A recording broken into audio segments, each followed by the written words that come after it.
আসসালামু আলাইকুম এভরিওয়ান, কেমন আছেন সবাই? আশা করছি সবাই ভালো আছেন। আমিও আলহামদুলিল্লাহ ভালো আছি। তো শেয়ার করছি আজকের দুপুরের খাবার। আজকের দুপুরের খাবারের প্রথমেই ছিল কচু, যেটা মুসুর ডাল দিয়ে রান্না করা হয়েছে। এভাবে মুসুর ডাল দিয়ে রান্না করলে কিন্তু খেতে বেশ মজাই লাগে। দেখেন কচুটা কত সুন্দর সিদ্ধ হয়েছে, এভাবে খেতে বেশ মজাই লাগছিল। এরপরেই ছিল একটা মাছের ঝোলের তরকারি, যেটা খেতে আরও বেশি মজা লাগছে।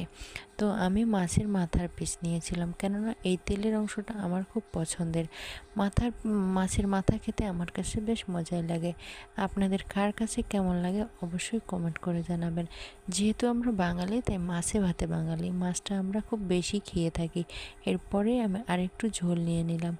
ঝোল নিয়ে আমি মাছের মাথার অংশ থেকে মাছটা বেছে নিয়ে ভাত খাওয়া শুরু করলাম। তো আলহামদুলিল্লাহ, এগুলোই ছিল আজকের আমার দুপুরের খাবার। ভিডিওটি কেমন